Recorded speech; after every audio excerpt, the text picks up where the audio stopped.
Para comenzar, quisiera preguntarles, desde su experiencia, y particularmente a ti, Emilio, basado en tu testimonio de lo que viste el 29 de noviembre del 2010, ¿de qué manera podrían ambos darnos certeza de la continuidad de la vida después de este plano terrenal? Yo sí, comienza tú si te parece, ¿vale? Ok. Bueno, ok, me da muchísimo gusto estar aquí. Bueno, certeza tampoco, pero bueno. Yo creo que la vida continúa porque la vida está en perpetua evolución y para mi manera de ver no tendría ningún sentido. Para mí la vida es un continuum, entonces esta es una etapa de la vida.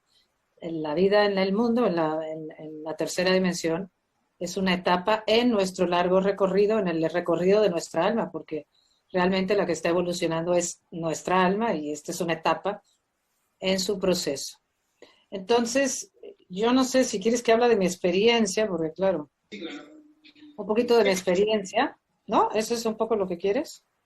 ¿Cómo llegué a esto? ¿Por qué creo en esto? Bueno, en realidad, más bien nunca no he creído. O sea, más bien yo desde la primera vez que estuve con Carmen de Saibe, que fue hace más de 30 años que nos juntamos, la conocí. Es que estoy en voces, ¿eh? Sí. Ana Elsa, hay gente que no está silenciada y bueno, la cosa es que yo conocí a Carmen de Saibe, que es una psíquica mexicana, gran amiga mía, hace 30 años. Escribimos primero un libro juntas sobre meditación, hacíamos muchas cosas juntas y entonces empezamos con un grupo de meditación y en ese grupo empezamos a oír, nos juntábamos una vez a la semana y en el grupo empezamos a sentir que habían presencias. Y ahí empezaron los primeros contactos. A mí nunca se me hizo raro que nos pudiéramos comunicar con el otro lado. Me pareció como muy natural. Carmen tiene la capacidad de escucharlos.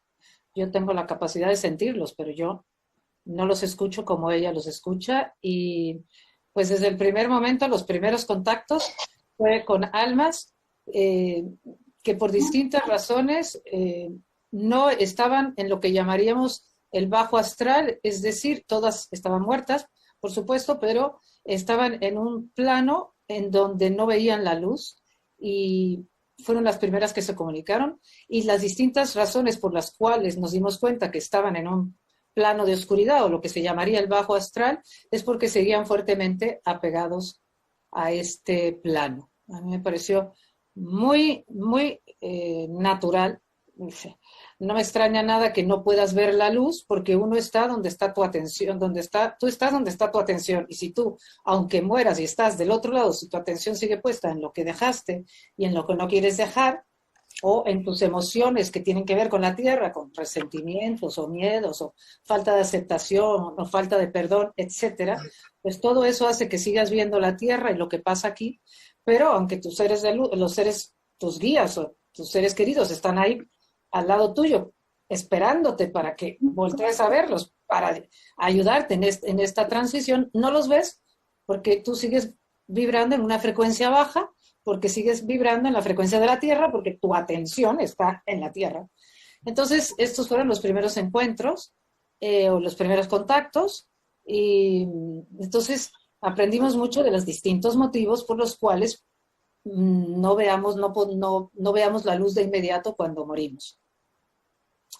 Esos fueron los primeros contactos, de ahí ya, bueno, esto era semanalmente y después ya éramos ella y yo solamente y los contactos se empezaron a hacer cada vez más numerosos y entonces ya eran almas, algunas ya estaban digamos, en las primeras partes de lo que digamos los aspectos o las primeras fases de la luz, porque en el astral bajo hay muchos niveles, dependiendo de tu nivel de frecuencia, de tu nivel de conciencia mental. En la luz también hay muchos niveles, dependiendo también de tu nivel de conciencia.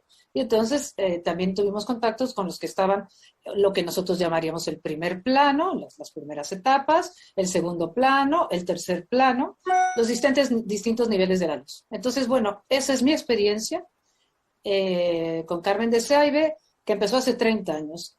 Y luego, además de trabajar con ella todo este tiempo, he leído tanto sobre el tema que yo creo que me voy empapando por distintos lados, como decía, ¿cómo se llama? Frida. Yo también he sido una estudiosa de este tema desde hace 30 años, entonces como que la información o lo que tengo que empezar a profundizar me va llegando. Y no he encontrado ninguna discrepancia en la información recibida a través de una medium como Carmen y muchos otros mediums, o que he conocido o a través de lecturas de libros canalizados por mediums, que se pelee con lo que nosotras recibíamos a través de Carmen, e incluso es bastante parecido a mucho de lo que he leído sobre el budismo tibetano, de los diferentes planos, lo que los egipcios estudiaron por muchísimo tiempo del libro de Salida hacia la luz, de lo que te puedes esperar cuando llegas del otro lado. En fin, se ha escrito muchísimo sobre el tema de qué sucede del otro lado, cómo prepararte para ello, y todo esto fue lo que nosotras fuimos viendo a través de los contactos que teníamos a través de Carmen. Ahora, incluso recientemente, he estado descubriendo unos libros escritos a finales del siglo pasado, es decir, a finales del siglo XIX y principios de por un señor que se llama Myers, o M-Y-E-R-S, otro por, aquí los tengo, Raynor Johnson, varios libros escritos en esa época de... Myers estudió muchísimo todo el tema de parapsicología y de lo que pasaba después, y cuando muere, hace una... le importó muchísimo cuando murió encontrar diferentes mediums a través de los cuales pudo contarles su experiencia de las etapas que él iba atravesando. Y me impresiona que todo lo que este hombre cuenta, también el otro libro que hace poco leí de Testimonio de la Luz, de otra persona que había muerto y cuenta a través de otra medium todo su proceso en la luz, me impresiona cómo es tan parecido a lo que empezamos a recibir Carmen y yo hace 30 años. Así que toda esta información de cómo vivimos nuestra vida impacta lo que sucede en el más allá, y está completamente relacionada nuestro proceso evolutivo en la Tierra, está completamente relacionado con nuestro proceso evolutivo del otro lado. Y esto lo que más me interesa, parece fascinante, que se ha estudiado a través de todos los siglos, en muchísimas culturas, y es apenas ahora, hoy en día, que realmente estamos de verdad entrando en contacto con toda esta información de una manera como más fácil, más entendible, más accesible. Y no solo eso, sino que estamos, esto seguro Emilio va a estar totalmente de acuerdo, estamos más listos que nunca para absorber esta información, no solo absorberla, sino que nos hace total sentido que como soy hoy, voy a ser después, es decir, va a ser en relación directa todo lo que voy a ir viviendo y en mi manera de evolucionar del otro lado. Entonces, pues no sé, este ha sido mi camino durante 30 años y esa es mi experiencia, pero eso sí, yo estoy convencida de que la vida continúa, no puedo asegurárselo, no puedo demostrárselo a ninguno de ustedes. Bien, gracias. Gracias, Jocelyn. Muy bien, pues por mi parte, complementando lo que tan claramente ha expuesto Josi, yo hablaría de que para llegar o aproximarnos a esa certeza, y es una palabra que hay que poner entre comillas, ¿verdad? Eso de la certeza. Pero para aproximarnos a esa certeza, yo diría que tenemos distintas fuentes. Para mí es importante el hecho de que todas las tradiciones espirituales, todas sin excepción, de todas las épocas, de todas las culturas, todas tienen claro que hay vida más allá de lo que denominamos muerte, que hay vida más allá del fallecimiento físico.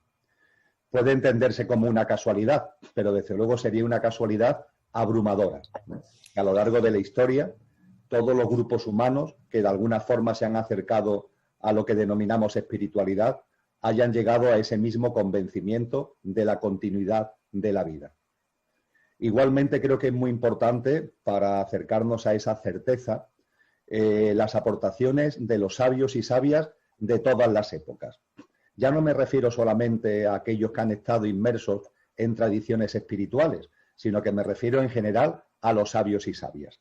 Sabios y sabias que se han movido en el mundo de las artes, en el mundo de la ciencia, en el mundo de la filosofía, y que todos han compartido esa visión de que hay vida más allá de la muerte. Nos podemos ir a la antigüedad o irnos a tiempos más recientes. Podemos hablar del Laoseo de Pitágoras, pero podemos hablar también de Leonardo da Vinci o de Albert Einstein, me da igual. Es decir, los grandes personajes a lo largo de la historia de la humanidad, que decimos que son los pilares de la civilización humana, los que aparecen en las enciclopedias como los grandes referentes en el camino que ha recorrido la humanidad, su inmensa mayoría, no me atrevo a decir la totalidad, pero la inmensa mayoría de ellos y de ellas han estado absolutamente convencidos de que la vida va más allá de lo que denominamos muerte y que la vida es un continuo. Por tanto, tenemos a las tradiciones espirituales por una parte, tenemos por otra parte las aportaciones de los sabios y de las sabias. Igualmente, en tercer lugar, creo que es importante hacer referencia, lo ha citado Joshi, a los libros, a los documentos, a los textos, a las aportaciones escritas, incluso escritas en jeroglíficos en la antigüedad, donde se narra con precisión lo que hay más allá de la muerte y hay una enorme sintonía, hay una enorme analogía. Desde el denominado libro egipcio de los muertos, que está sacado de las inscripciones en las pirámides, hasta el libro tibetano de los muertos, hasta, lógicamente, publicaciones mucho más recientes. Ha citado Joshi a Myers, se pueden citar a multitud de autores a lo largo de la historia de la humanidad que han hablado, que han escrito con claridad acerca de la vida más allá de la muerte, y las aportaciones son enormemente análogas. No hay contradicciones, hay una espectacular armonía y sincronía entre todos estos textos, todos estos documentos, todos estos libros. Ya llevamos, por tanto, tres fuentes: las tradiciones espirituales, los sabios y sabias, y textos, documentos, etc. Pero hay que añadirle otras dos fuentes más. La cuarta fuente es la que ha descrito Joshi, las personas que tienen el don de ver y de comunicarse con los desencarnados. Es un don, eso es un don, es un talento. Todos los seres humanos tenemos cualidades innatas, dones y talentos innatos, cada uno los nuestros, cada uno los nuestros. Y hay un porcentaje no pequeño de hombres y de mujeres, mayor en las mujeres que en los hombres, hay un porcentaje no pequeño, yo me atrevería a decir que no menos del 5% de los hombres y de las mujeres, un 5% de la población, que tiene el don de ver a los desencarnados. Cosa distinta es que lo compartan o no lo compartan, que lo vivan en el anonimato o lo vivan de forma más abierta, que incluso teniendo esa experiencia, como es una experiencia que puede costar trabajo gestionar porque choca con lo que te están diciendo todos los días en la sociedad y uno tiende a esconderse, incluso puede tener miedo de ese tipo de experiencia, a veces este don se anula por uno mismo, no se quiere usar por uno mismo. Pero hay una buena cantidad de personas que son personas honestas, que son personas honradas, que no buscan nada, que no buscan negocio, que no buscan lucro, que lo que hacen es vivir su vida con honestidad y con absoluta normalidad, que tienen este don. Y desde luego su testimonio creo que es enormemente importante cuando estamos hablando de certezas acerca de esa vida más allá de la muerte. Y por supuesto y por fin, en quinto lugar, la experiencia que yo viví, es decir, lo que se conocen como las experiencias cercanas a la muerte, que sin duda ninguna son también una fuente muy importante para tener esas certezas. Hay que tener en cuenta que las experiencias cercanas a la muerte tenemos referencias de ellas desde hace siglos, Es decir, podemos pensar que esto de las experiencias cercanas a la muerte, gente que parece que estamos muerta pero que después volvemos a la vida, que eso es algo de ahora y que va, eso ha ocurrido siempre y está documentado desde siempre. Valga como ejemplo un botón de muestra. Platón, en su libro La República, que es un libro, es un tocho, es un libro muy gordote, de sus diálogos con Sócrates, uno puede pensar que en la República no se abordan cosas como estas. Sin embargo, en las páginas finales de la República, es fácil de localizar porque está en las últimas páginas, se narra con precisión la experiencia cercana a la muerte de un soldado llamado Er, que se le da por muerto en el campo de batalla y cuando su familia lo va a enterrar, vuelve a la vida. No estaba muerto. Y narra su experiencia cercana a la muerte que Platón recoge con todo detalle. Y esa experiencia cercana a la muerte que Platón recoge hace 2500 años es enormemente parecida a todas las experiencias cercanas a la muerte que hoy tenemos en multitud de libros. Libros que no son solamente por personas como yo, que no somos, entre comillas, médicos, ni tenemos un bagaje científico en el ámbito de la salud y en la medicina, en otros campos sí, pero no en el ámbito de la salud y la medicina. No, es que también hay libros sobre las experiencias cercanas a la muerte que están escritas por estas experiencias y estos libros están descritos y escritos por personas que son competentes en la materia, por neurocirujanos, por neurólogos, por médicos, por científicos en el ámbito de la salud y de la medicina. Y desde luego las experiencias cercanas a la muerte se caracterizan también por su enorme similitud, lo que vuelve a poner en evidencia algo que yo he mencionado y que recalcó también antes Yossi, que no hay contradicciones y eso llama la atención o puede llamar la atención, que tantas fuentes en épocas tan distintas, de personas tan variadas, sin embargo hay una enorme similitud en lo que se viene a poner de manifiesto. Con lo que, fijaros amigos y amigas, estamos hablando de lo que dicen las tradiciones espirituales, de lo que dicen los sabios y las sabias, lo que afirman y reafirman cantidad de libros, textos y documentos, lo que nos aportan las personas que tienen el don de ver a los que han desencarnado, la información que nos dan las experiencias cercanas a la muerte, son muchas fuentes. Y finalmente yo a estas 5, para terminar, le añadiría una, que a mí me gusta llamar el discernimiento. El discernimiento. ¿El discernimiento qué es? Cuando tú lo ves, no ya lo que los otros han visto, no ya las fuentes a las que he hecho referencia, sino que uno mismo puede verlo, puede vivirlo, puede sentirlo.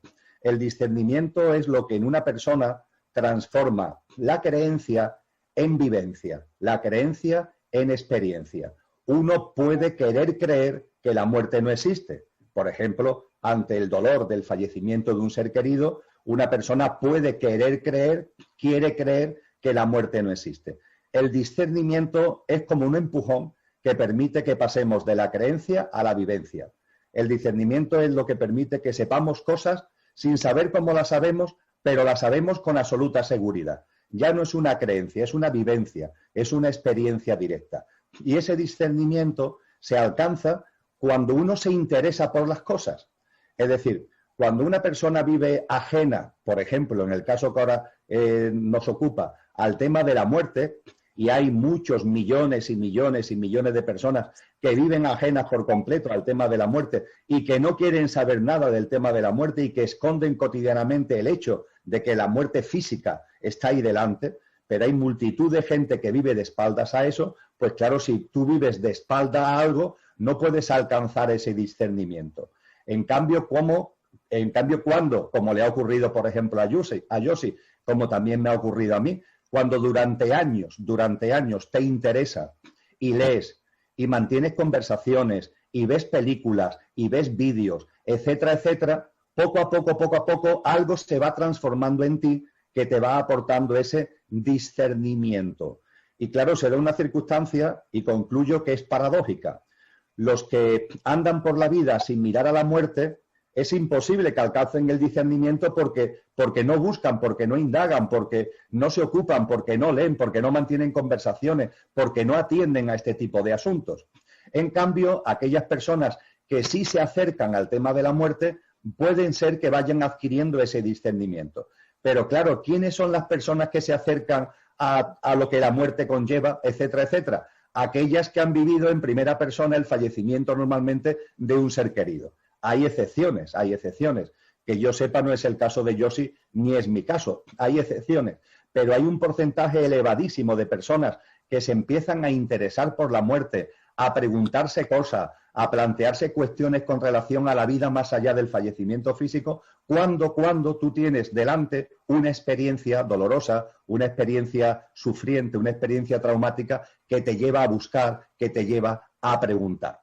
Eso es enormemente frecuente. Y mira por dónde se da esta circunstancia que tenemos que valorar, que gracias, y lo remarco, gracias al fallecimiento de un ser querido, hay muchas personas que han empezado a plantearse cosas que de otra forma en su vida jamás se hubieran planteado y hubieran pasado por esta vida en un estado plano, absolutamente plano.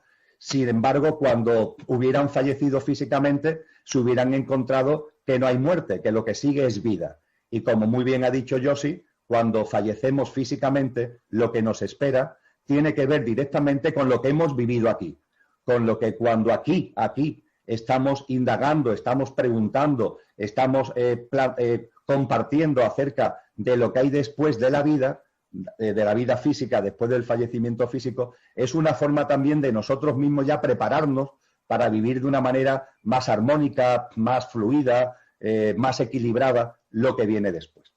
Es lo que puedo compartir, Frida, con relación a esa certeza, entre comillas. Te agradezco mucho, Emilio. De verdad, muchas gracias. Bueno, ahora mi pregunta va a ser para mí. Es una pregunta que yo creo que todos los del grupo, especialmente, lo tenemos, de que, ¿qué es el suicidio? ¿Es una decisión del alma antes de encarnar o es una decisión que tomamos aquí en la Tierra? Quiero que me contesten los dos desde su punto de vista. Pues me imagino que voy a empezar yo, ¿verdad, Emilio? Seguro vas a decir que empiece yo, sí. Entonces voy a empezar. Sí, vamos, yo es que soy muy caballero, o sea. Me imagino. Pero vamos, si quieres que cambiemos en algún momento el turno, sin problema. No, está bien. Está bien porque se equilibran las energías. Ok. Desde mi punto de vista, ok, que es lo único que yo puedo compartir, porque tampoco pretendo tener la verdad absoluta desde lo que yo entiendo, el alma, nuestra alma, desde los planos superiores, ¿okay? en el nivel del cuerpo causal, en el nivel de nuestros cuerpos superiores, elige las circunstancias para cada vida que vivimos, las circunstancias que necesitamos, que el alma necesita, porque el que hace o la que hace el proceso evolutivo es el alma. El alma elige circunstancias específicas para continuar su proceso de autoconciencia, porque yo siempre hablo de un proceso de aprendizaje, pero este aprendizaje tiene que ver con la autoconciencia, que quiere decir tener más y más conciencia de lo que somos. Entonces, el alma está en un proceso evolutivo para ir entendiendo mejor profundizando más en qué es lo que realmente somos, que es la esencia divina. Entonces, elegimos las circunstancias. Entonces, vamos a decir que en el caso de alguien que se quita la vida, lo que yo entiendo es que esta alma elige circunstancias difíciles, ¿ok? Circunstancias con las que se va a tener que enfrentar en vida a través de un cuerpo físico que va a elegir para esas circunstancias, va a elegir qué tipo de cuerpo, el sexo, los padres, los hermanos, en fin, todos los seres queridos que nos van a rodear a ese cuerpo, en el que se va a manifestar el alma en esta ocasión, en donde está eligiendo circunstancias difíciles porque quiere. Es que cuando elegimos circunstancias difíciles es cuando más el proceso evolutivo se acelera, porque ante lo difícil es cuando más te esfuerzas por encontrar respuestas que son las que te van a llevar a buscar qué somos realmente, ¿ok? ¿Quiénes somos? Porque la única manera de lidiar con lo difícil es buscando otras respuestas. No nos van a satisfacer las tipiquitas respuestas de todas nuestras vidas. Entonces, elijo circunstancias difíciles, pero también, no nada más circunstancias difíciles con las que me voy a enfrentar a lo mejor necesito, puede ser que es un tema de aceptarme más como soy, tal cual soy. Y entonces elijo venir en una familia, por decir, estoy poniendo un ejemplo, pero elijo una familia donde hay una alta exigencia, por decir, de competencia. Elijo entonces ser hombre. Vengo a enfrentarme, a crecer en la aceptación de mí mismo. Entonces elijo como circunstancias difíciles. Un padre muy exigente, una madre también, un medio socioeconómico a lo mejor exigente. En fin, esto es un caso, un ejemplo que estoy diciendo. Entonces, y además puede ser que no solamente las circunstancias sean difíciles como el tipo de familia, el tipo de exigencia, sino además que yo vengo también cargando, vamos a decir, con un patrón mental, emocional, al cual quiero volver a enfrentarme. Puede decir que traiga un patrón por ejemplo, de depresión. La depresión generalmente tiene que ver con la falta de aceptación de lo que está sucediendo, o un patrón bueno, donde tengo que aprender a circular siendo yo y no ante las no con lo que los demás esperan de mí. Por ejemplo, entonces me pongo una situación difícil, ¿ok? Y entonces yo sé, incluso mis padres y los que vienen conmigo saben que estoy eligiendo circunstancias difíciles. Y una vez, pero yo no sé, la muerte, lo que yo tengo entendido, la muerte la elige el alma, sí se puede elegir de antemano o también se puede elegir en vida, dependiendo de por dónde vaya mi proceso, dependiendo de lo que necesite ya en vida. Entonces, basado en el libre albedrío, elegimos las circunstancias antes. Llego aquí, ya están las circunstancias, ya están los padres, el tipo de familia, el medio socioeconómico, las circunstancias, ya están. Entonces, yo ahora vengo aquí, no puedo cambiar una serie de circunstancias, pero sí puedo elegir, tengo cierta libertad o libre albedrío para ver cómo voy a enfrentar esas circunstancias. ¿Okay? Entonces, pues dependiendo del grado de dificultad que me haya puesto, pues podré o no podré, porque siempre estará esa cosa de, me imagino que lo eliges y ya aquí verás. No sabes con certeza si vas a poder o no. Y además, tampoco el éxito se mide, el éxito de un alma, no el éxito mundano. El éxito de un alma no se mide tampoco en base a cómo enfrento las circunstancias que elijo, si las enfrenté perfectamente bien o no. O sea, es decir, es tan sutil todo el aprendizaje o el proceso de recordar lo que somos en la tierra, que puede ser que dentro de las circunstancias que elegí, algo me está costando muchísimo trabajo y me está generando muchísimo dolor y angustia y sufrimiento. Y entonces, una manera, puede ser ya tan fuerte ese sufrimiento que una manera de salir del sufrimiento es tomar la decisión de irme en ese momento porque necesito una solución y la mejor solución para mí en ese momento, desde mi punto de vista de lo que estoy viviendo, es quitarme la vida. Pero lo que quiero decir es que, pues, desde el punto de vista del alma,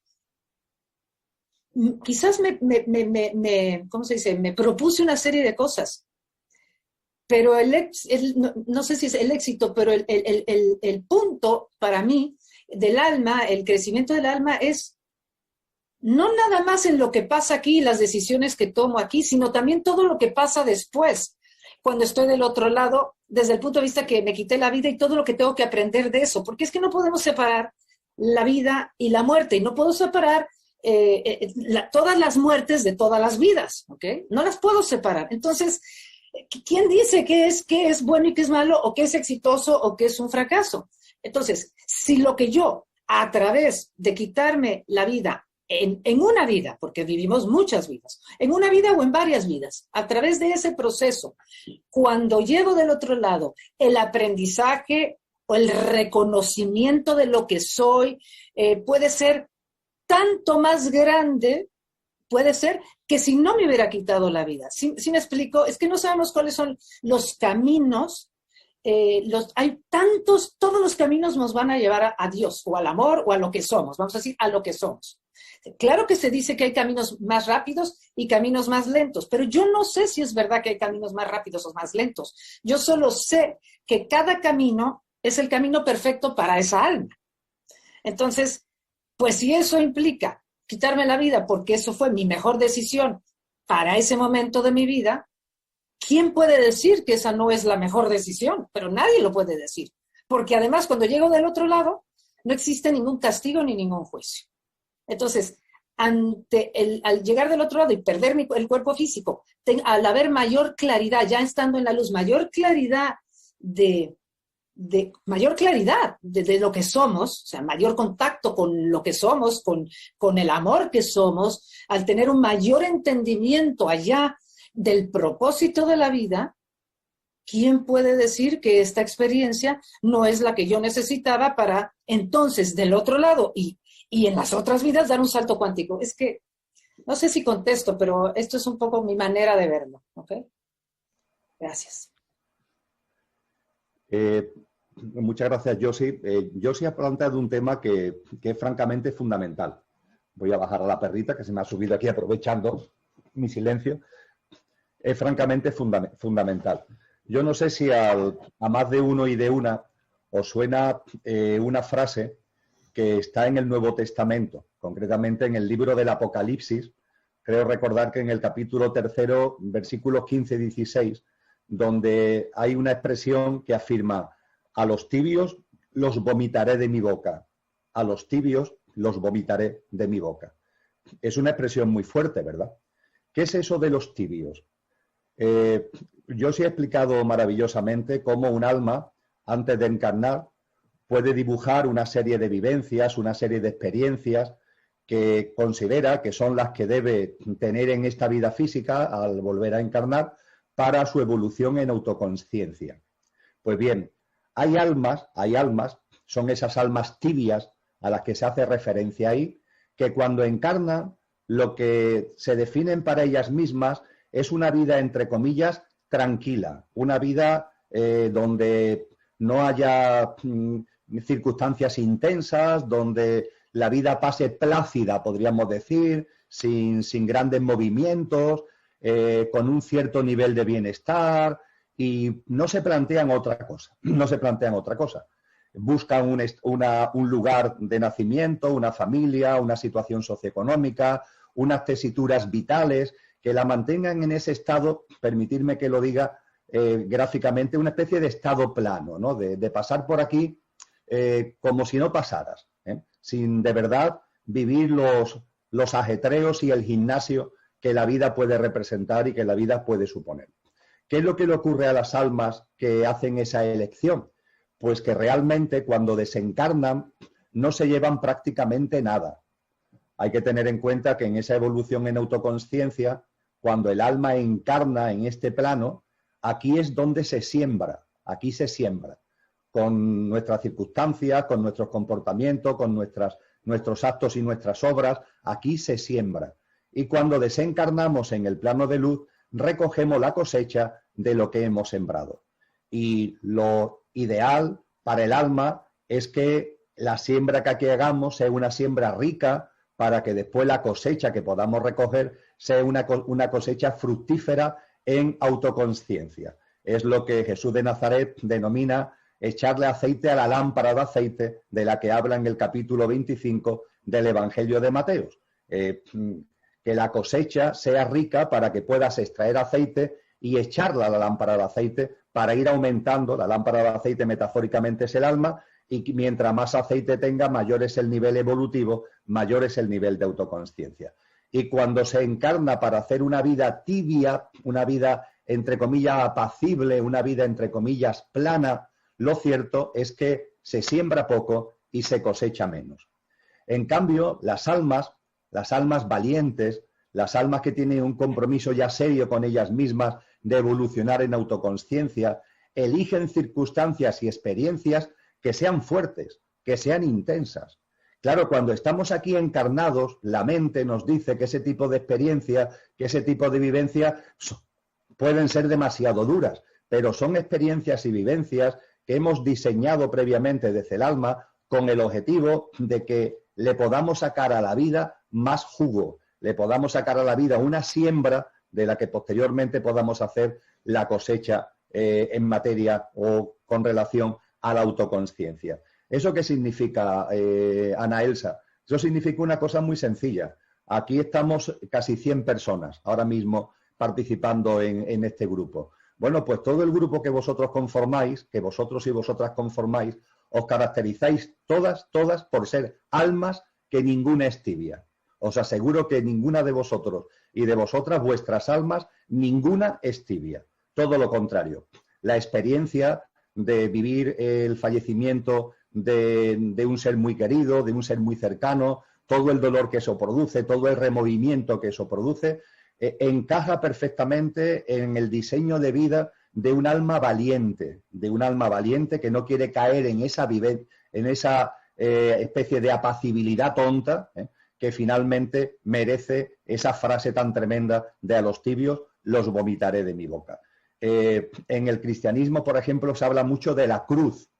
Y claro, la cruz es una metáfora, pero es una metáfora no de que seamos masoquistas, sino de que seamos valientes, que nos planteemos en la vida experiencias intensas, experiencias que nos ayuden a crecer, experiencias que nos ayuden a evolucionar. Como decía antes, hablando del discernimiento, experiencias que nos lleven a plantearnos cosas, a preguntarnos cosas trascendentes, a avanzar y a crecer desde el punto de vista personal, desde el punto de vista de la consciencia y desde el punto de vista espiritual.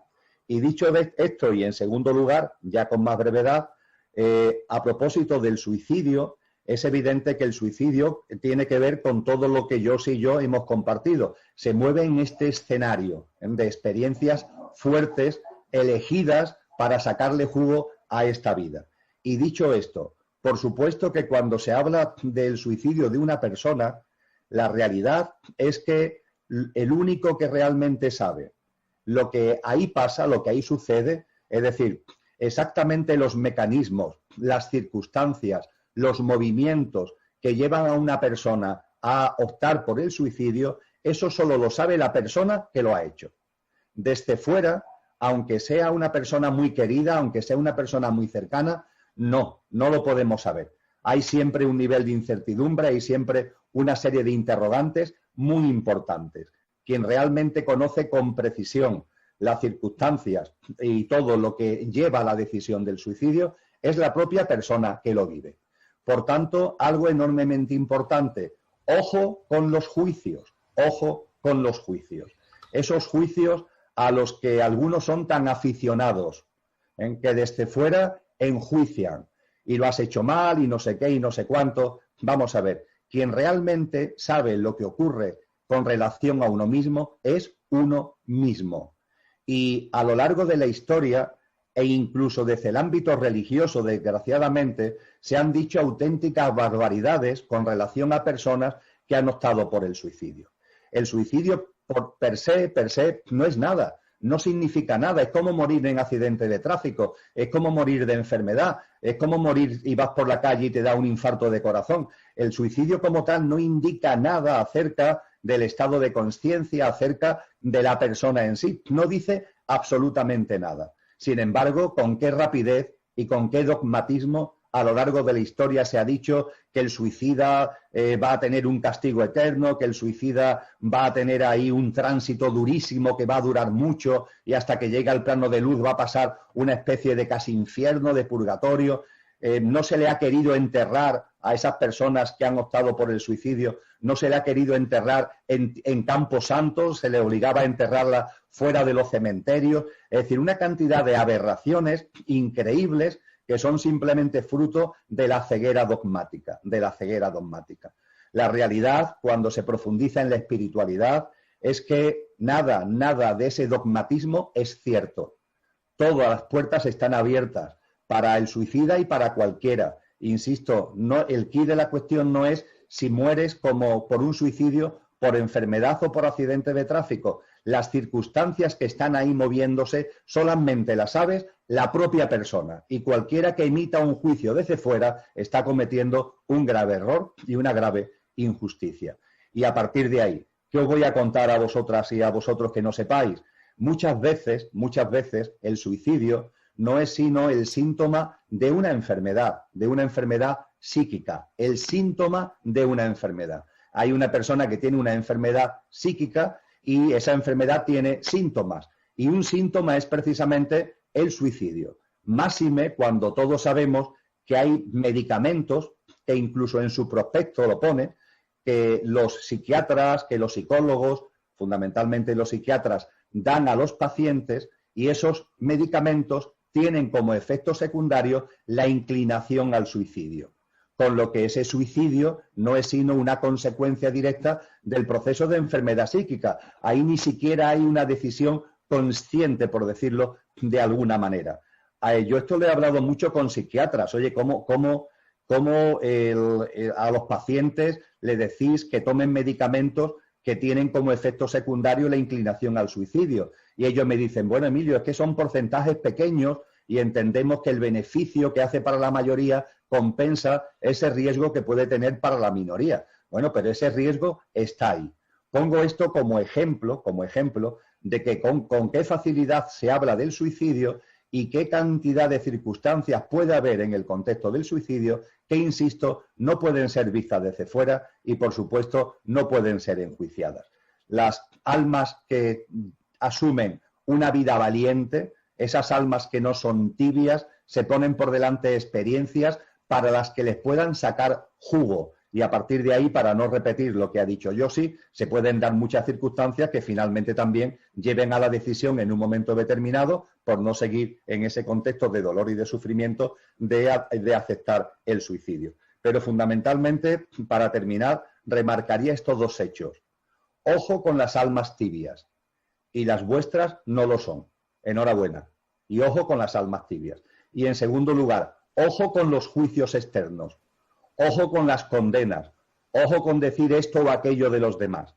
Quien la lleva es la que lo sabe, es la persona que está viviendo, la que sabe realmente las circunstancias, y yo estoy convencido que en la absoluta mayoría de los casos hay razones conscientes que no tienen nada que ver con ninguna de las cosas tremendas que nos han contado, de inconsciencia, de consecuencias oscuras una vez que se ha fallecido físicamente por suicidio, etcétera, etcétera, etcétera. Yo haría una llamada, no ya solamente por lo que yo puedo discernir, sino por lo que he podido experienciar, lo que he podido conocer, lo que he podido estudiar. Yo haría una llamada al sosiego, haría una llamada a la calma, haría una llamada al equilibrio a todas las personas que habéis vivido el suicidio de un ser querido. Ya el hecho del fallecimiento de un ser querido es suficientemente fuerte, suficientemente duro, como para que, para colmo, tengáis algún tipo de sentimiento de culpabilidad, porque no me he dado cuenta, no podría haber hecho yo algo para evitarlo, y para colmo que venga alguien y te diga, pues ahora que ha desencarnado, lo que le espera es durísimo y le espera un tránsito tremendo. La realidad es que el familiar, por muy cercano que esté, no puede hacer nada cuando un alma toma una decisión. Eso es algo que tiene que ver solamente con la persona, con lo cual de culpabilidad, por cercano que estés, por cercana que estés, culpabilidad ninguna, y desde luego vamos a quitarnos todo ese chapapote, toda esa contaminación dogmática del castigo al suicida, vamos a quitarnos todo eso de en medio, porque eso es en definitiva una gran mentira creada y generada por mentes ciegas. Muchas gracias, Emilio. Gracias, Jocelyn. Sigues, Frida. Creo que definitivamente sí es momento ya de despertar a una nueva conciencia. Creo que ya se está dando. Y la clave es desestigmatizar, como bien lo dices, Emilio, aquellos conceptos a los que nuestra mente les ha dado tanto significado en base a ciertas estructuras de creencias y paradigmas que ya quedan un poco obsoletos. Y bueno, algo que creo que atañe, atreviéndome a generalizar, a toda la humanidad, evidentemente habrá sus excepciones, es este punto en el cual se experimenta tanto miedo generalizado en base al momento y a la forma de partir, es decir, el cómo y el cuándo muero o muere alguien. En ese sentido, entendiendo que creamos estos pactos álmicos antes de nuestra encarnación, uno es, se podría decir que también el momento de partir, esa fecha de vigencia para nuestro viaje terrenal en esta ilusión que se experimenta tan real, podría decirse que también es elección propia y, por otro lado, la forma, el móvil que genera el hecho de mi paso a mi siguiente evolución, de mi transformación o de mi muerte, como coloquialmente se llama, también forma parte de mi elección y en ese sentido podríamos entender que no existen los accidentes, que ese asesinato, que ese incendio, que ese accidente en el automóvil, que el suicidio, etcétera, como nos lo están comentando, es simplemente un móvil que tiene que ver tal vez con temas kármicos, con temas de querer impulsar nuestro crecimiento a otra conciencia por aquello que no pudimos resolver, como decía también Jocelyn, en otras vidas, ¿no? En ese sentido, ¿qué nos pueden compartir de esto, el cómo y el cuándo de nuestra muerte? Bueno, lo que yo tengo entendido es que pero por supuesto, si las circunstancias no son casualidad, pues tampoco es casualidad el tipo de muerte. Entonces, lo que yo entiendo es que se puede elegir de antemano o se puede elegir en vida, pero el tipo de muerte y la forma tiene que ver exactamente con lo que mi alma necesita a nivel evolutivo. El mejor tipo de circunstancia para...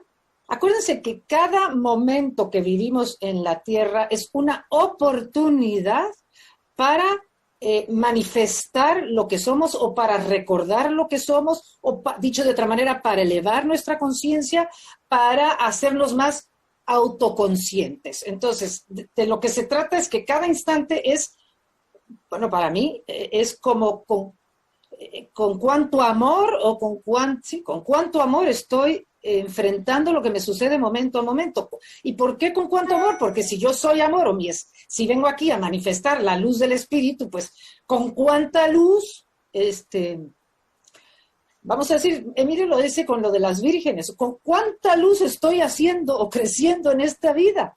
Entonces, cada momento del día estoy en la luz o en la oscuridad, vamos a decirlo así. Entonces, aunque esté en la oscuridad, pues pero mi interés es elevar, o sea, hacer más luz, como quien dice. Entonces, la muerte no es ningún momento diferente a este momento, exactamente al problema o la circunstancia que tenga yo en este instante. Porque la muerte, o sea, si yo elijo, si muero por asesinato, porque crucé la calle y me arrolló un coche, porque me suicidé, o porque morí a los 90 años plácidamente por vejez, rodeada de todos mis seres queridos y habiéndome despedido de todos ellos. Es porque número uno, existe lo que es la ley de causa y efecto o la ley del karma. Es decir, cada vez que nosotros hemos actuado en contra del amor, digamos, en las muchas vidas que hemos vivido, pues se genera una desarmonía en el universo. Se rompe la armonía del universo. Entonces, es decir, parte de mi responsabilidad es balancear esa energía, elevar esa energía, ir hacia el amor siempre. Entonces, si yo he generado daño a otros, una manera, no digo que tenga que vivir exactamente lo que le he hecho a otros, pero lo que sí vengo es a elevar mi frecuencia hacia más amor. Entonces, si necesito pasar acuérdense que la vida va siempre a más. No existe ningún tipo de muerte. Entonces, y tampoco somos este cuerpo. Entonces, no soy el cuerpo tampoco. Entonces, si yo muero asesinada, o mi hijo muere asesinado, o en un accidente porque me atropelló un coche, es porque ese tipo de muerte, la violencia de esa muerte, por un lado puede ser la violencia porque me arrolla un coche, o la violencia porque otro viene y me mata. Esa violencia, o el vivir esos últimos momentos de una manera de shock, por decirlo así, todo eso eleva la frecuencia. Todo lo que vaya en contra de mi bienestar, ¿okay? Aunque no lo acepte, eleva la frecuencia. ¿Por qué lo que va en contra de mi bienestar eleva la frecuencia, porque casi siempre todo lo que deseamos, por lo menos en el nivel de conciencia que nos encontramos todavía, la mayoría de nosotros, es que mis deseos siempre tienen que ver con mi bienestar. El bienestar del cuerpo, ¿okay? No el bienestar del alma, el bienestar del cuerpo, pero ya estamos en un momento del cambio de conciencia en donde todos los que estamos aquí estamos queriendo recordar qué soy. Entonces, desde luego, la muerte por asesinato, el suicidio o atropellado por un coche, simplemente son formas en que el alma tiene oportunidades ahí de dar, pues lo dijo Emilio hace un minuto, un vuelco, o sea, en su autoconciencia. A lo mejor autoconciencia de que no soy este cuerpo. Si tiene manejo se le hace efectivo ya. ¿Y tú tienes manejo? Sí, ya tiene manejo. Entonces, todo depende de qué estoy balanceando energéticamente, ¿ok? ¿Qué necesito balancear en mi proceso? Que tiene que ver con la ley de causa y efecto, también tiene que ver con qué aspecto de lo que soy está queriendo aprender el alma. O sea, pero una de las cosas más importantes que venimos a aprender ya hoy en día es que no somos este cuerpo. ¿Con qué nos identificamos todo el tiempo? Sigo identificando con el cuerpo y las necesidades del cuerpo y los deseos del cuerpo, que lo único que quiere el cuerpo es la comodidad del cuerpo, la seguridad del cuerpo, la seguridad de la personalidad. O me estoy identificando con un bien mayor que tiene que ver con el bien de todos, porque estamos todos interconectados, y que en la medida en que yo me abra más a lo que soy ante una muerte violenta, por ejemplo, en donde hay un desapego de morir acompañado, rodeado de mis seres queridos, súper en paz. Cada circunstancia es una oportunidad de desapego de algún tipo, pero de desapego de algo que no es lo que somos. Es como si los pedazos de la ilusión en la que vivimos nos vamos desapegando de las ilusiones. Entonces, bueno, desde luego la muerte es el desapego final. Bueno, no es el desapego final, es el desapego final de esta experiencia, obviamente. Pero el desapego final de que no soy el cuerpo, no hay más que ver a un cuerpo muerto y te das cuenta que el alma desea ser de esa persona, no está ahí ya, ni el espíritu no está ahí. Entonces, en fin, según yo es un tema de cuánta ilusión quiero ir soltando, ¿no? Y para eso, pues para eso escojo el tipo de muerte que más le convenga a mi alma. Esa es mi opinión personal.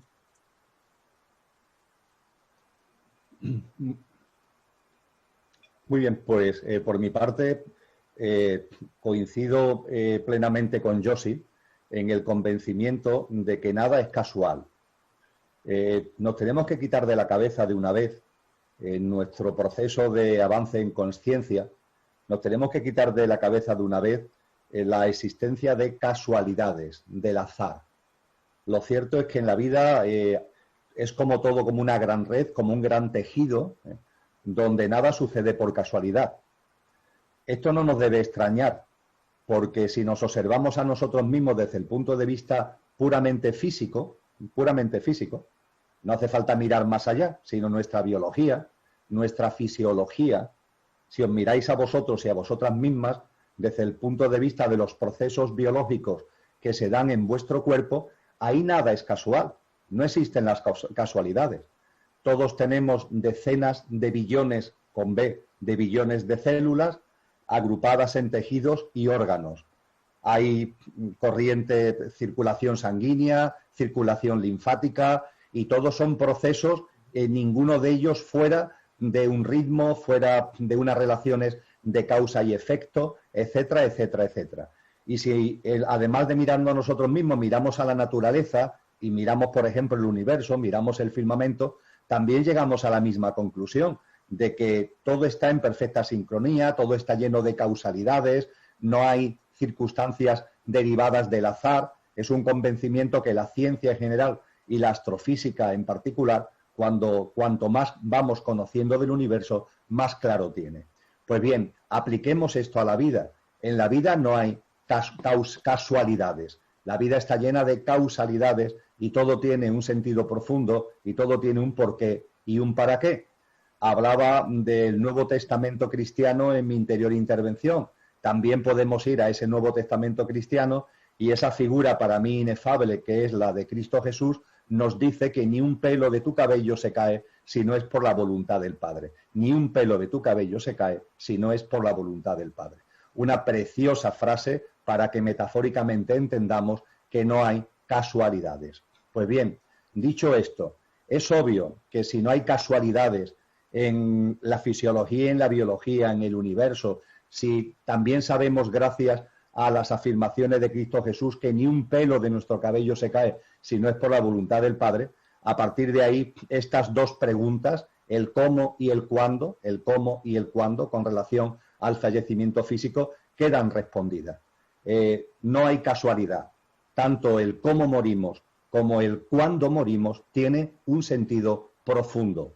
Podríamos decir que morimos cuando corresponde álmicamente, ni antes ni después, sino cuando corresponde álmicamente. Con relación a ese cuándo, lo que sí tenemos que ser conscientes es que al decir que cuando corresponde álmicamente, nos tenemos que olvidar de los calendarios. Es decir, puede ser que en tu evolución álmica, el devenir de esa evolución en el día D y la hora H suponga que te quedan, yo que sé, 5 años de vida, pongamos por caso, pero puede ser que tu siguiente evolución, la evolución durante esos años, alargue o acerque el momento que a tu alma le corresponde el poder desencarnar. Cuando yo viví la experiencia cercana a la muerte, como muy bien recordaba Frida, el 29 de noviembre del año 2010, cuando volví, yo tenía la sensación, yo diría la seguridad, que volví por poco tiempo, volvía por poco tiempo. Yo decía como si fuera un partido que era una especie de prórroga que había tenido.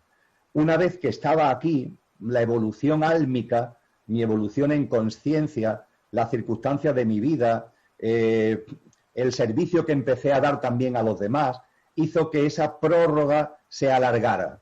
Es decir, lo que en principio era un cuándo próximo, sin embargo, la propia evolución en conciencia conllevó a que se alargara porque era conveniente para mi evolución álmica.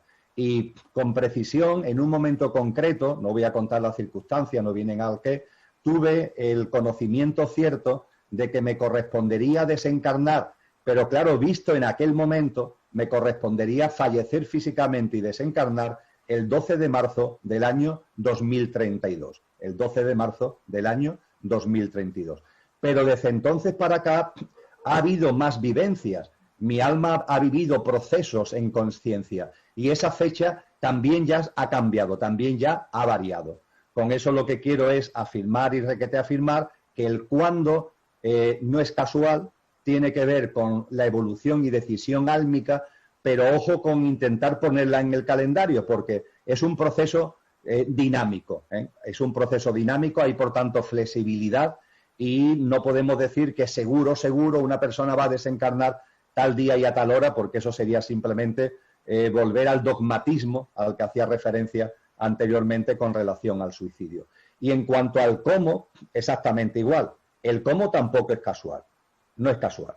No es casual que una persona fallezca por enfermedad o fallezca por accidente de tráfico, pongamos por caso. Hay gente que me dice, pues Emilio, yo preferiría fallecer por algo rápidamente, algo que me quitara de en medio rápido. Yo no quiero tener un proceso largo de enfermedad. Bueno, vale, eso lo está diciendo tu mente, Pero puede ser que tu alma, para la evolución de tu alma, para lo que corresponde a tu alma, puede ser que lo que te convenga, aunque a tu mente no le gusta, sea precisamente un proceso de enfermedad largo. Yo he tenido contactos, he tenido conversaciones con personas en salas de oncología, de grandes hospitales, personas que tienen y han tenido cáncer, con procesos de cáncer muy prolongados. Recuerdo la conversación con un señor llamado Paco, que tenía un cáncer de pulmón, ya le quedaban, según los médicos, 3 o 4 meses de vida, y llevaba 1 año y medio y llevaba ya mucho tiempo hospitalizado y finalmente lo estaba pasando mal, ¿no? Y él, en medio de esas circunstancias, me decía, Emilio, qué agradecido le estoy a lo que estoy viviendo, qué agradecido le estoy, Emilio, y por favor compártelo cada vez que puedas. Para mí, esta enfermedad larga ha sido un regalo, ha sido una bendición. Mira, Emilio, yo hace 1 año y medio era una persona malhumorada, era una persona totalmente grosera con los demás, iba pisoteando a la gente. Debido a mi carácter hosco, mis hijos no me hablaban, la relación con mi mujer se había deteriorado por completo. Si a mí en ese momento yo tengo un infarto de corazón o tengo un accidente de tráfico, yo hubiera partido de este mundo en unas circunstancias muy difíciles, Emilio. Yo estoy convencido que el tránsito hacia el plano de luz, ese tránsito del que tú hablas, me decía Paco, se me hubiera complicado mucho, se hubiera hecho denso, se hubiera hecho poco fluido, porque yo estaba muy apegado a esto, era muy egoico, muy egocéntrico. Y sin embargo llegó este regalo, llegó el regalo del cáncer. Y el regalo del cáncer me fue permitiendo tener una perspectiva de vida distinta, una perspectiva de vida más abierta. El cáncer me fue humanizando, fui entendiendo lo que es el sufrimiento, ya no solamente el mío, sino el sufrimiento de los demás. Me fui abriendo y me fui humanizando. En paralelo, claro, mi familia, como tenía cáncer, mi mujer habló con mis hijos, oye, tenderle la mano a papá, que el pobre tiene cáncer, a ver si de alguna forma... Y claro, cuando mis hijos se acercaron a mí, se encontraron una persona que estaba cambiando. Y con el paso del tiempo, Emilio, la relación con mis hijos se ha hecho modélica. Vienen todos los días al hospital a visitarme, nos besamos, nos abrazamos. La relación con mi mujer se ha normalizado por completo. Dice, no puedo tener relaciones sexuales con ella porque físicamente no tengo capacidad, pero nos queremos como cuando empezamos a tener nuestra relación inicialmente, como cuando éramos novios. Hemos recuperado entre nosotros el entusiasmo, hemos recuperado el amor. Los amigos que vienen a verme le dicen después a mis hijos, a mi mujer, no me dicen, no lo dicen así porque le da no sé qué, pero que lo que le vienen a decir más o menos es, oye, qué curioso tu marido, que cuando estaba sano no había quien lo aguantara y ahora que está enfermo da gusto estar con él, ¿no? Y esta persona terminaba diciéndome, y mira, Emilio, los médicos dicen que me quedan 3 o 4 meses como esperanza de vida. Dice, se equivocan. Me quedan 2 o 3 días, Emilio, no me quedan más. Porque esta enfermedad vino para lo que vino. Había llegado el momento de abandonar este plano, pero la enfermedad me ha posibilitado irme con una armonía, con una paz, con una alegría que no tenía. Y como ya lo tengo, me queda muy poco tiempo, Emilio, ya me queda muy poco tiempo. Esa persona desencarnó a las 48 horas. Como esta historia de Paco, yo he conocido muchas historias. Entonces, claro, cuando alguien nos dice, ¿qué prefieres, morir de un infarto en 30 segundos o tener un proceso de cáncer de 1 año y medio? La mente, ¿qué es lo que dice? No, hombre, no, el infarto de 30 segundos. Ojo, el alma es sabia, ¿eh? El alma es sabia. Y el alma sabe muy bien lo que escoge, sabe muy bien lo que elige y desde luego no lo elige tontamente, lo elige para nuestro bien en el sentido más estricto de ese término, no para nuestro bienestar, sino para nuestro bien desde el punto de vista de la evolución en autoconsciencia. Por tanto, nadie muere por casualidad, ni en el cómo, ni en el cuándo. Todo tiene su sentido, todo tiene su razón de ser. Tengo una pregunta, Emilio. Tengo, infinidad de preguntas, pero concluí una. Mi hijo partió hace 11 meses. Él partió de problema del corazón, entró a una cirugía, la cual ya no salió, 19 años. Yo desde ese momento siento que mi vida terminó. Yo he leído muchísimo, todo lo que tú compartes, lo que comparte Jocelyn, otras personas más. Pero no sé cómo hacerle para seguir viviendo, para tener esa fortaleza, esas ganas de seguir viviendo. Para mí se paró mi vida. Yo quiero que me ayuden tus sabias palabras de los dos, que me ayuden cómo hacer para que mi ser entienda que tengo que seguir, que no tengo que parar, que esas ganas de morirme, de no vivir, ¿cómo hacerle? Muchísimas gracias. Yo creo, Emilio, vamos a hacer revertir el orden. Esta vez empiezas tú, ¿te parece? Me parece muy bien, Josi, estupendo. María, para empezar, una cosa que creo importante. Sé que te puede chocar un poquito como respuesta, pero después vendrán otras cosas. Pero quiero empezar diciéndote que 11 meses, muy duros, enormemente duros, de un enorme sufrimiento, en este tipo de procesos no es mucho tiempo, no es mucho tiempo. Este tipo de procesos, que los que escriben en particular sobre esto lo suelen llamar el duelo, ese duelo suele requerir más tiempo. Y es un periodo enormemente duro en la vida de una persona. ¿Qué te voy a contar a ti? Donde tú lo has dicho muy bien, la vida deja de tener sentido. Y cuando la vida deja de tener sentido, a la persona, en este caso a ti, no se le puede pedir sentido común, porque la vida ha dejado de tener sentido.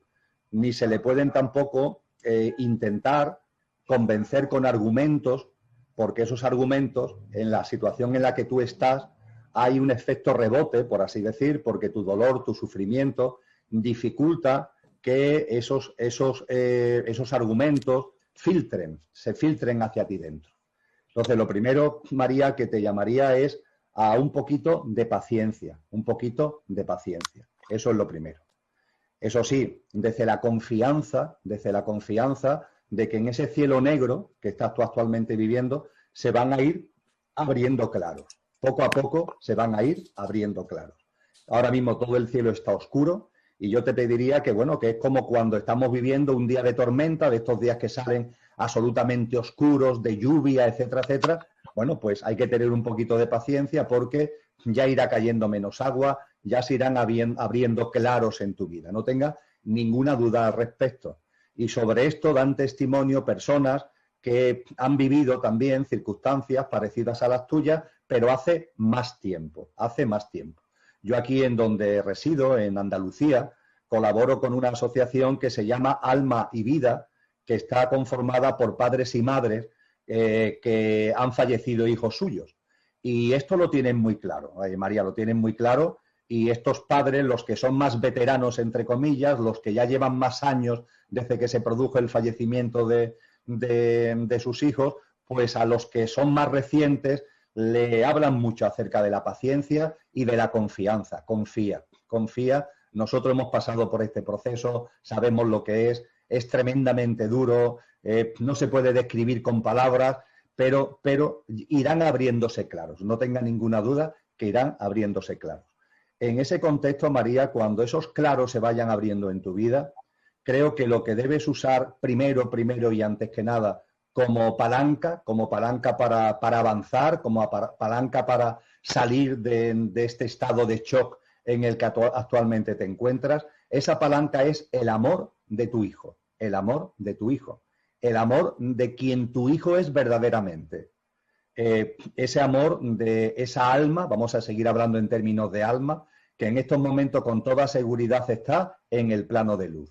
Y que desde el plano de luz no rompen la conexión con nosotros, siguen en conexión con nosotros. No es la conexión física, no es la comunicación física, es lo que nos gustaría a nosotros, no es eso. También en el plano de luz, como decía Josi en su primera intervención, hay muchos niveles, las almas están allí también, entre comillas, haciendo cosas y tienen que estar en lo que están. Pero estando en lo que están en el plano de luz, siguen haciendo un acompañamiento amoroso a los que estamos aquí. Y desde luego el alma de tu hijo María va a hacer un acompañamiento y está haciendo un acompañamiento tuyo. Y ese amor lo vas a sentir.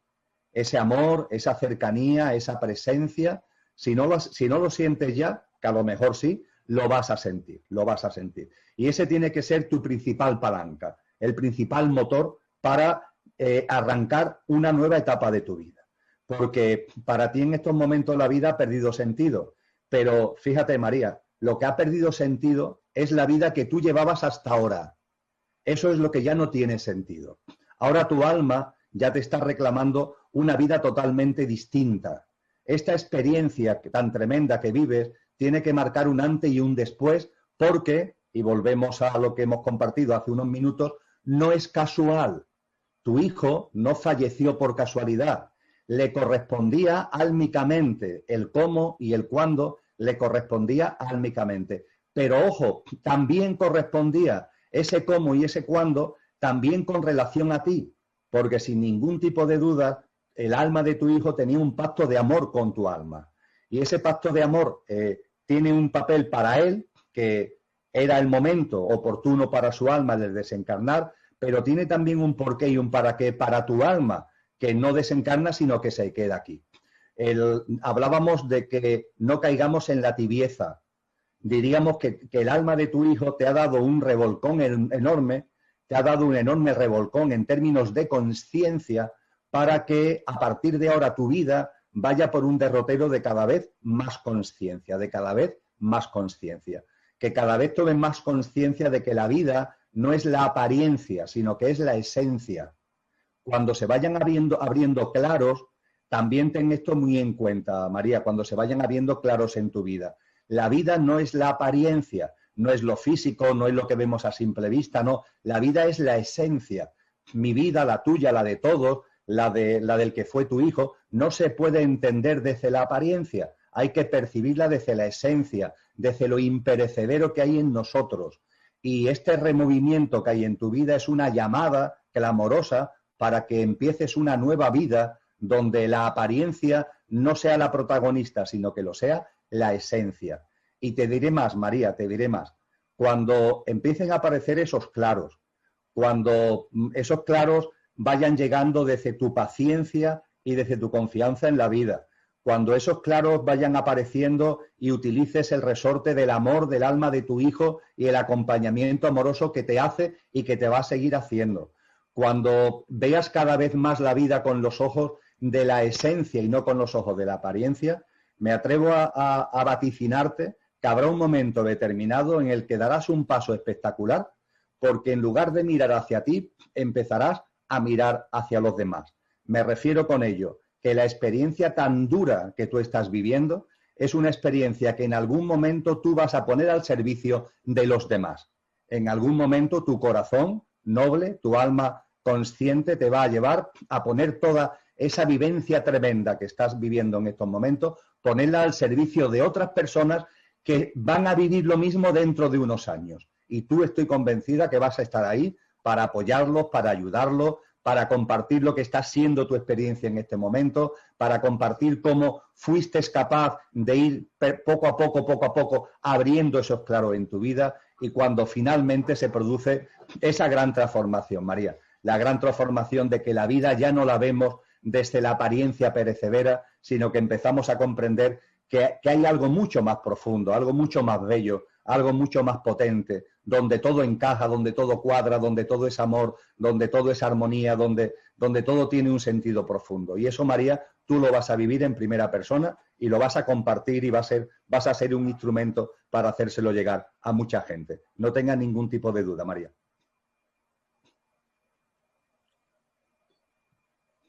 La verdad es que yo no tengo mucho que agregar. Se me hace precioso todo lo que te dijo Emilio. Lo único que podría yo agregar es que estás haciendo exactamente lo que habías planeado hacer.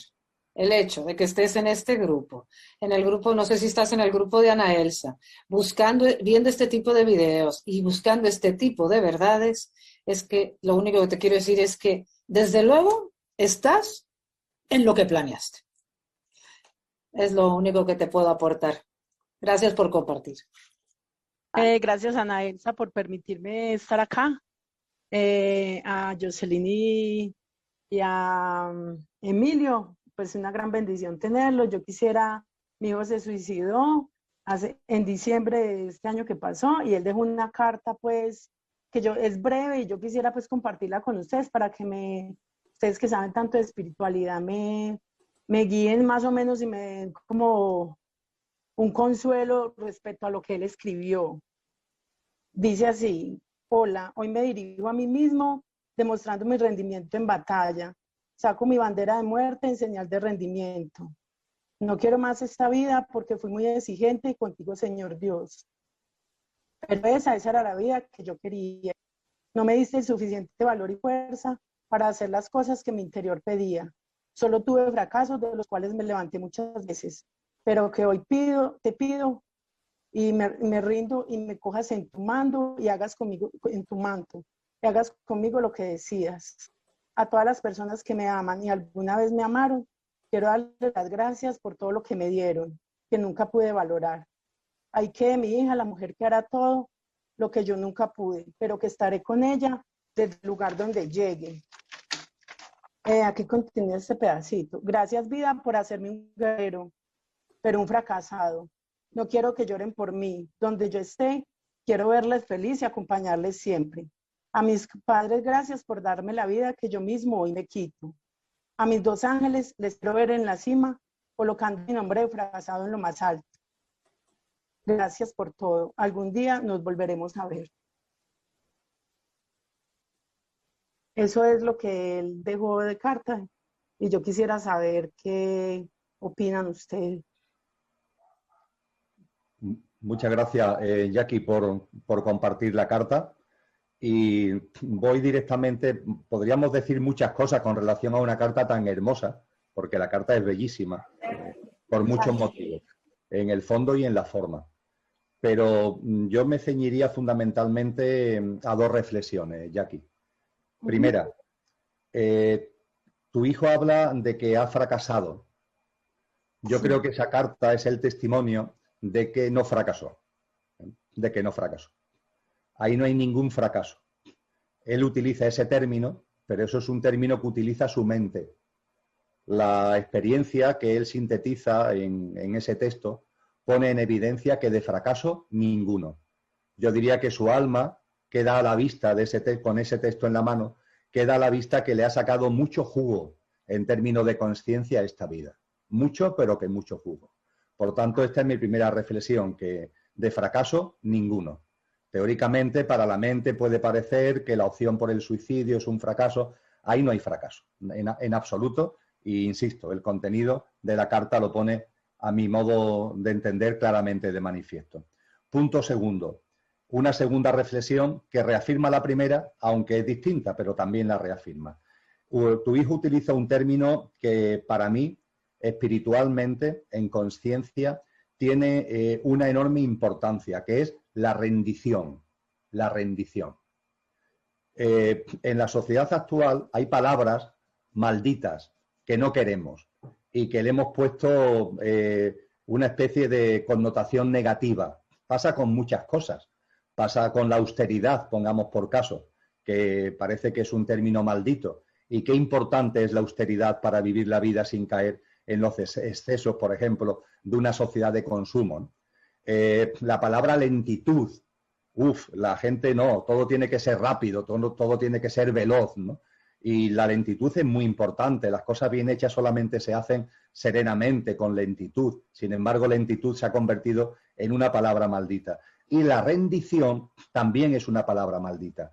Pero la rendición en términos espirituales es importantísima porque es una manifestación de desapego. Es una manifestación de la capacidad de soltar por parte de las personas. Yo hablo mucho de aceptación. No utilizo tanto el término de rendición por estas connotaciones negativas que tiene. Pero de hecho la aceptación, que es fruto de la confianza en la vida, confío en la vida y acepto, la aceptación tiene distintas manifestaciones. Y una de esas manifestaciones es la rendición. La rendición ante la vida. La rendición ante la vida que pone de manifiesto que el pequeño yo, ese pequeño yo egoico, ese pequeño yo egocéntrico, se le echa a un lado. Ya está, ya está. Y esa rendición se produce no desde la apariencia, se produce desde la esencia. Es el alma, es la esencia la que está diciendo, ya está, ya está. El pequeño yo, el ego, siempre está ahí agarrándose a lo que haga falta, no tiene esa capacidad de desapego, no tiene esa capacidad de aceptación, no tiene esa capacidad de rendición. Entonces, la rendición que utiliza tu hijo en la carta es una manifestación de conciencia, no es una manifestación de inconsciencia, sino de conciencia, lo cual lo hilo con la primera reflexión de que es una manifestación más de que de fracaso nada, que le sacó mucho jugo a la vida. Esas son las 2 cuestiones fundamentales que comparto contigo, Jackie. Ay, gracias.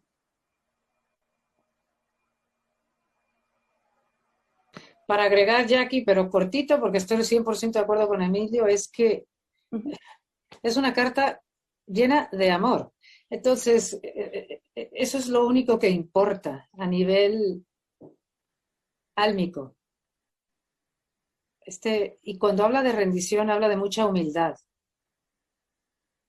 Eso es lo único que importa. Es que la mente de la personalidad, la mente del ego, es la mente inferior, y esa mente, como pensamos, no podemos entender lo que es realmente lo que es el amor. Y para mí toda esta carta, todo lo que tú estás diciendo, habla de un alma con mucho amor y mucha humildad. Gracias, Jocelyn. Esto es todo. Bendiga. Ay, ¿podría hablar yo? Hola, Naesa. A ver, Sí, adelante, mira, María, más que rapidísimo, porque ya que el tiempo se nos está medio ya por acabando. eso. Sí. Bueno, yo quería decirle que me gusta mucho lo que dice don Emilio Carrillo, también, yo sí también. Eh, bueno, mi hijo murió porque, bueno, ya lo dijo una vez, con 12 años lo cogió un pedrastra y bueno, y luego cayó en la droga. Y la verdad que ha sufrido mucho. Y yo siempre he creído que después de la vida, de esta vida, pues hay otra. Pero bueno, lo que dice usted, que cuando nos pasa todo esto, pues aún buscamos más, querer saber, ¿no? A ver dónde están nuestros hijos. Pero es que tengo el grande también, que también está en la droga y pienso que cualquier día se me morirá. Y esto me desespera. Luego tengo otra hija que está todo el día con depresión, en la cama, no se levanta. Y luego el otro, el pequeño, pues también, siempre depresiones, siempre. Y yo a veces pienso, ¿qué es lo que he hecho yo mal, Dios mío? Porque es que a veces no puedo conmigo ya.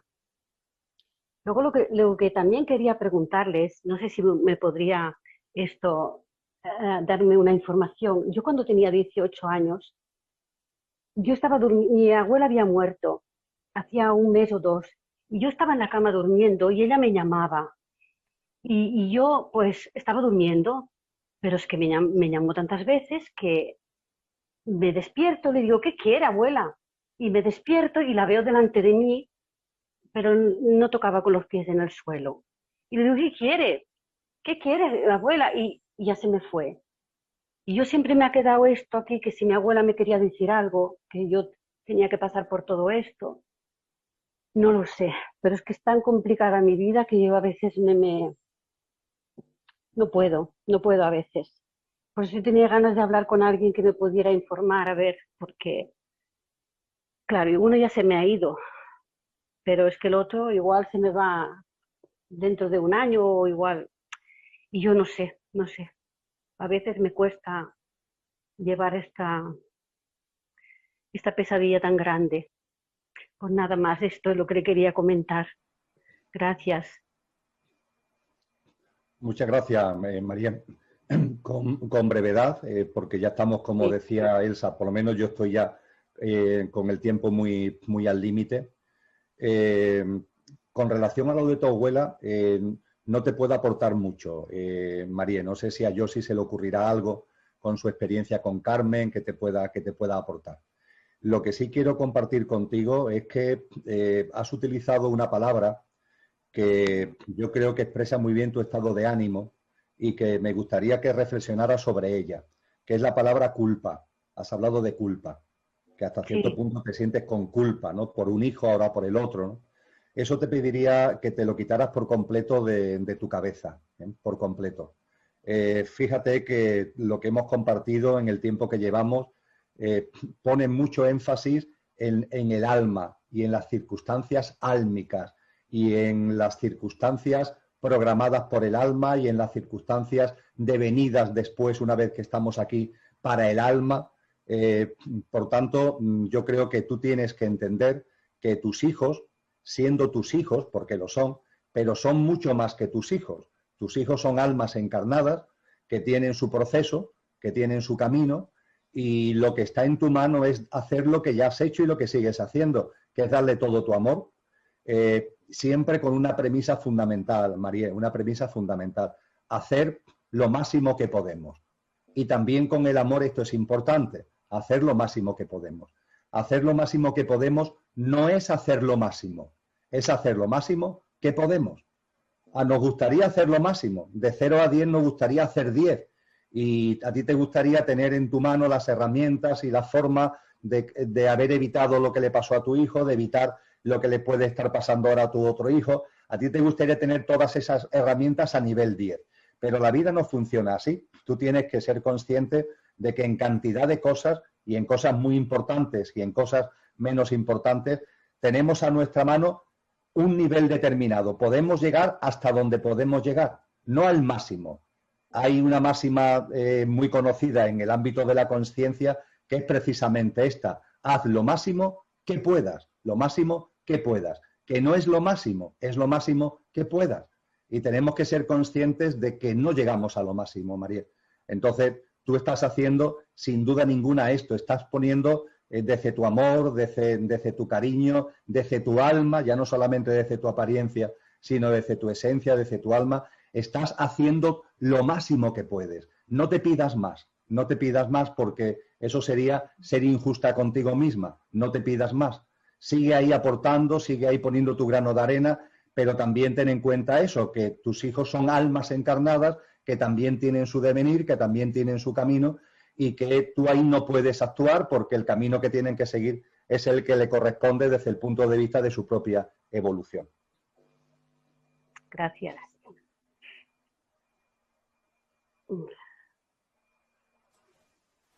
Bueno, adelante. No, es que veía que Emilio se tiene que ir. Veo que hay unas preguntas aquí en el chat, Ana Elsa. Ujú. Yo puedo quedarme unos 15 minutos más, si quieren que responda algunas más, y después terminamos, pero a más tardar a las 9 de la noche mía, que son, o sea, ahorita en 20 minutos. Ok, perfecto. Yo le agradezco mucho a Josi esa generosidad de su tiempo. Yo sí, Ana Elsa y Frida, y yo sí, y amigos y amigas, sí tengo ya que dejaros, ya tengo que dejaros. Muchas gracias, Emilio, por haber estado aquí con nosotros, por haber aceptado la invitación, por tu tiempo, que es muy valioso. Me diste esta cita casi con 1 año de anticipación y eso te lo agradezco demasiado. Bueno, no sé si nos quieres decir unas palabras ya para despedirte y bueno. Bueno, mis palabras tienen que ser fundamentalmente de agradecimiento, pero no de agradecimiento ya solo por haberme invitado a compartir este encuentro con Josi, lo cual para mí es un privilegio y además la oportunidad de volverme a encontrar con Josi, la verdad, es magnífico. Pero mi agradecimiento es por mucho más, mi agradecimiento es por lo que estáis aportando. Va a ser mi última reflexión. Lo ha dicho Josi en un momento determinado, y creo que también algunos, no sé si ha sido Frida en alguna de sus intervenciones. Mirad, estamos en un camino en donde lo que estamos continuamente mirando, lo que estamos continuamente reflexionando es sobre nuestra evolución, sobre nuestro crecimiento, sobre cómo nuestra alma va avanzando en autoconsciencia, etcétera, etcétera, etcétera.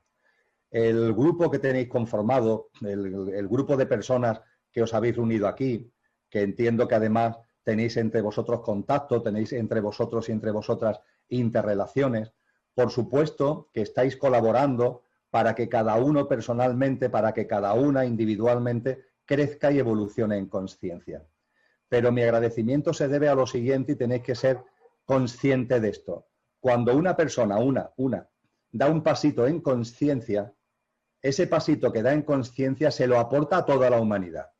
Se lo aporta a lo que podríamos denominar el consciente colectivo. Es decir, cuando cada una de vosotros y de vosotras ha dado un paso, está dando pasos y seguirá dando pasos en consciencia en el contexto de las dificultades y las experiencias tan duras que estáis viviendo, lo más importante no es ya el paso que cada uno y cada una estáis dando, sino el granito de arena que estáis aportando a la evolución de la humanidad. Eso es impagable, eso es impagable. Esa generosidad que tenemos cuando se da un paso, de que ese paso contribuya a la evolución del consciente de toda la humanidad, es impagable porque ese consciente colectivo funciona, permitidme una metáfora para terminar, como si fuera el viento. Cuando el consciente colectivo se eleva, el camino en la consciencia de todos los seres humanos es como ir con el viento a favor, cuando el consciente colectivo se eleva. Si el consciente colectivo no se eleva, el camino de cada uno, porque el camino tiene que hacerlo cada uno, pero si el consciente colectivo no se eleva, tenemos que hacer el camino como contraviento, ¿no? Contra el viento. Y eso evidentemente tiene más dificultad, supone más desgaste, etcétera, etcétera. Cuando vosotras estáis creciendo como estáis creciendo en medio de vuestras circunstancias tan difíciles y tan duras, estáis aportando oro puro, estáis aportando un auténtico tesoro al consciente colectivo y aunque quizás nunca lo habéis reflexionado, os lo aseguro, que le estáis facilitando el camino a muchísimos seres humanos, porque estáis facilitando que el viento no sea un viento en contra, sino que sea un viento a favor del crecimiento en conciencia de todos y cada uno de los seres humanos. Así que ese agradecimiento fundamentalmente el que os quiero transmitir desde el absoluto convencimiento de que lo que acabo de decir no son palabras, sino que es un hecho absolutamente indudable. Muchísimas gracias.